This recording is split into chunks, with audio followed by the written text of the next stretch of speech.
क्या supreme court Bharat के governor या राष्ट्रपति को आदेश दे सकता है? क्या न्यायपालिका के पास इतनी ताकत है कि वो सरकार के काम में हस्तक्षेप करे? आज हम भारतीय संविधान के एक बहुत ही महत्वपूर्ण प्रावधान अनुच्छेद 142 पर चर्चा करने जा रहे हैं। लेकिन सवाल है, हम अनुच्छेद 142 की चर्चा क्यों कर रहे हैं? आइए पहले थोड़ा सा पृष्ठभूमि समझते हैं। करीब 2 हफ्ते पहले सुप्रीम कोर्ट ने एक महत्वपूर्ण फैसला सुनाया जो तमिलनाडु सरकार और तमिलनाडु के राज्यपाल के बीच विवाद से जुड़ा था। दरअसल राज्यपाल ने तमिलनाडु विधानसभा द्वारा पारित 10 विधेयकों को मंजूरी नहीं दी और काफी लंबे समय तक उन पर कोई निर्णय नहीं लिया गया। अब आप जानते हैं कि किसी विधेयक के कानून बनने के लिए राज्यपाल की मंजूरी जरूरी होती है, जिसे तकनीकी भाषा में गवर्नर्स एसेंट कहा जाता है। लेकिन राज्यपाल ने इन्हीं अनिश्चितकाल तक रोक दिया। जब मामला सुप्रीम कोर्ट पहुंचा तो कोर्ट ने अपने अनुच्छेद 142 के विशेष अधिकार का प्रयोग करते हुए इन विधेयकों को मंजूरी प्राप्त माने जाने का आदेश दिया। इतना ही नहीं, सुप्रीम कोर्ट ने यह भी कहा कि अब से किसी भी राज्यपाल को विधानसभा द्वारा पारित विधेयकों पर एक निश्चित समय सीमा के भीतर निर्णय लेना होगा। इस फैसले के बाद भारत के उपराष्ट्रपति श्री जगदीप धनखड़ ने कहा कि न्यायपालिका राष्ट्रपति को निर्देश नहीं दे सकती क्योंकि राष्ट्रपति कार्यपालिका का हिस्सा है।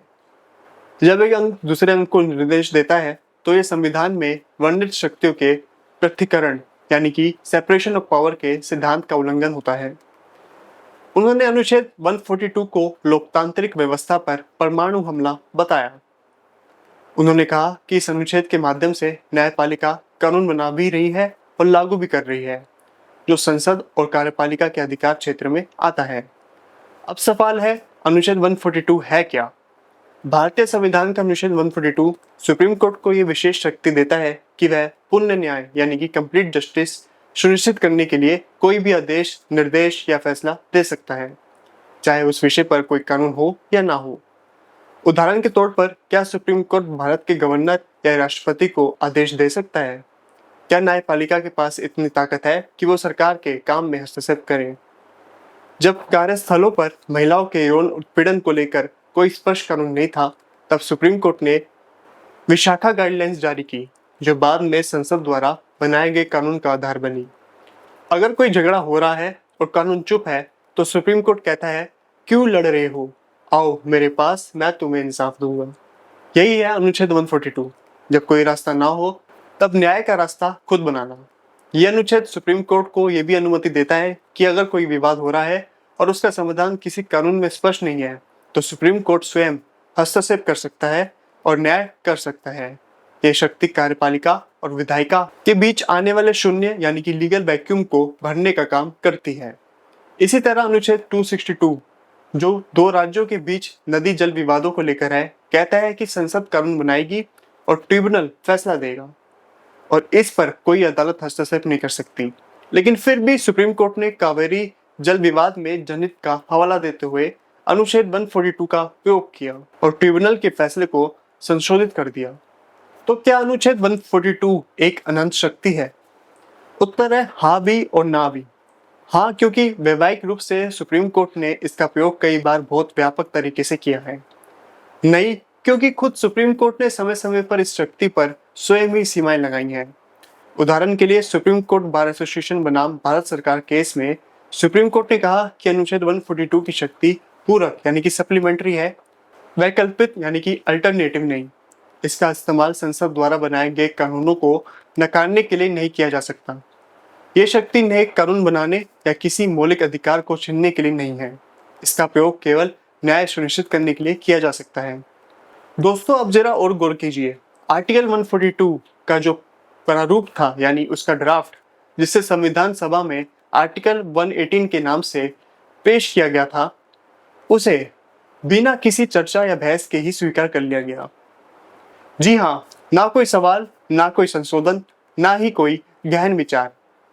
और यही एक सबसे बड़ी अहम बात थी, क्योंकि जब संविधान का कोई प्रावधान बिना चर्चा के पास होता है तो उसकी व्याख्या और सीमाओं को तय करने का काम पूरी तरह से अदालत के विवेक पर छोड़ दिया जाता है। इसका सीधा सा मतलब है कि सुप्रीम कोर्ट को ये ताकत मिली है कि वो तय करे कि आर्टिकल 142 के तहत वो किन परिस्थितियों में क्या कर सकती है। नतीजा ये हुआ कि इस अनुच्छेद ने अदालत को विशेष अधिकार दे दिया, ऐसा अधिकार जो भारत के किसी और संवैधानिक प्रावधान में नहीं है। जब भी अदालत को लगता है कि वो सिर्फ कानून लागू कर देना पर्याप्त नहीं है, बल्कि न्याय को भी स्थापित करना जरूरी है, तो वह आर्टिकल 142 का इस्तेमाल करती है। इस अनुच्छेद को अगर एक यूपक यानी कि मेटाफोर में समझे तो ये न्याय की अंतिम चाबी है, यानी जब बाकी सब रास्ते बंद हो जाते हैं तब भी ये अनुच्छेद अदालत के पास एक ऐसे दरवाजा खोलता है जहां से न्याय सीधे लोगों तक पहुंचता है। यही वजह है कि इसे अक्सर अदालत के हाथ में न्याय की तलवार या कॉन्स्टिट्यूशन ब्रह्मास्त्र भी कहा जाता है, जो दुर्लभ है लेकिन जब चलाया जाता है तो उसका असर ऐतिहासिक होता है। सुप्रीम कोर्ट ने यह भी स्पष्ट किया कि इस शक्ति का प्रयोग करते हुए किसी तीसरे पक्ष के अधिकारों का उल्लंघन नहीं होना चाहिए, जैसे कावेरी जल विवाद में पुडुचेरी जैसे अन्य राज्यों के अधिकारों की अनदेखी नहीं की जा सकती। अब बात करते हैं आलोचनाओं की। कंप्लीट जस्टिस की परिभाषा संविधान में दी ही नहीं गई है। ये बहुत ही सब्जेक्टिव अवधारणा है। जैसे एक जज के लिए न्याय कुछ और हो सकता है तो दूसरे के लिए कुछ और, इसलिए इसका प्रयोग अक्सर असंगत रूप में होता है। ये शक्ति सरकारी अंगों के बीच सीमाएं धुंधली कर देती है। जब न्यायपालिका खुद टैक्स लगा दे या नए दिशा निर्देश जारी कर दे तो वह विधायिका और कार्यपालिका की भूमिका निभा रही होती है। जज किसी के प्रति उत्तराधिकारी नहीं होते, जबकि संसद और मंत्री जनता को जवाबदेह होते हैं, जज नहीं। ऐसे में अगर जज नीति बनाते तो उनकी समीक्षा कैसे होगी, यही बड़ा सवाल है। जब सुप्रीम कोर्ट कार्यपालिका और विधायिका का काम खुद करने लगता है तो लोकतंत्र की तीनों शाखाओं में संतुलन बिगड़ सकता है। इसी वजह से भारत के उपराष्ट्रपति जगदीप धनखड़ ने कहा, ये शक्ति लोकतंत्र के लिए न्यूक्लियर मिसाइल बन सकती है। अब लगे हाथ बात कर लेते हैं आर्टिकल 142 के कुछ ऐतिहासिक उपयोग की। अयोध्या राम मंदिर विवाद बहुत लंबे समय से अटका हुआ था और काफी कंट्रोवर्शियल मुद्दा था। तब 2019 में सुप्रीम कोर्ट ने इसी मिसाइल का उपयोग करते हुए एक ऐतिहासिक फैसला दिया, यानी सदी का सबसे बड़ा मुकदमा माना जाने वाला अयोध्या राम मंदिर विवाद का निपटारा भी आर्टिकल 142 के तहत किया गया। सुप्रीम कोर्ट ने विवादित जमीन रामलला को दी और मुस्लिम पक्ष को अयोध्या में ही 5 एकड़ की वैकल्पिक भूमि देने का आदेश दिया। आर्टिकल 142 की शक्ति के तहत ताकि न्याय सिर्फ कानून नहीं समाज में सद्भावना भी ला सके। फिर राजीव गांधी हत्याकांड के दोषियों की समय पूर्व रिहाई भी एक विवादास्पद पहलू था। फिर 2015 में सुप्रीम कोर्ट ने राजीव गांधी हत्याकांड के दोषी एजी पेरारिवरन को रिहा करने के लिए आर्टिकल 142 का प्रयोग किया। कोर्ट ने कहा कि जब केंद्र सरकार निर्णय लेने में देरी कर रही तो हम इंसाफ का रास्ता रोकने नहीं देंगे। हालांकि ये फैसला विवादों में भी घिरा रहा, क्योंकि इससे राजनीतिक और न्यायिक शक्तियों के बीच खींचतान सामने आई। और भी कई मौकों पर सुप्रीम कोर्ट ने इस मिसाइल का उपयोग किया है, जैसे प्रशांत भूषण के केस में अदालत की अवमानना में माफी। जब वरिष्ठ वकील प्रशांत भूषण ने सुप्रीम कोर्ट के खिलाफ ट्वीट किया तो अदालत ने उन्हें दोषी माना, लेकिन सजा सुनाने में आर्टिकल 142 का प्रयोग करते हुए उन्हें केवल 1 लाख का जुर्माना देकर छोड़ दिया गया। यह न्यायालय के साथ संवेदनशीलता और संतुलन का उदाहरण बन गया। पर्यावरण संरक्षण औद्योगिक प्रदूषण पर सुप्रीम कोर्ट ने आर्टिकल 142 जैसी मिसाइल का काफी बार यूज किया है और ताजमहल के आसपास बढ़ते प्रदूषण को नियंत्रित करने के लिए सुप्रीम कोर्ट ने आर्टिकल 142 का प्रयोग किया। कोर्ट ने आदेश दिया कि आसपास के कई कारखानों को या तो बंद किया जाए या पर्यावरण मानकों के अनुसार बदला जाए।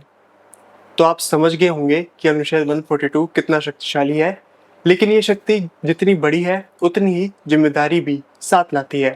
क्या आपको लगता है कि सुप्रीम कोर्ट को ये असीमित शक्ति मिलनी चाहिए? तो कुल मिलाकर अनुच्छेद 142 एक असाधारण शक्ति है जिसका प्रयोग न्याय के उद्देश्य से किया जा सकता है, लेकिन ये शक्ति असीम नहीं है और इस पर आत्मनियंत्रण और संवैधानिक मर्यादा जरूरी है। आपको क्या लगता है, क्या सुप्रीम कोर्ट का फैसला सही था? क्या अनुच्छेद 142 की शक्ति को और सीमित किया जाना चाहिए? कृपया अपनी राय कमेंट में जरूर दें।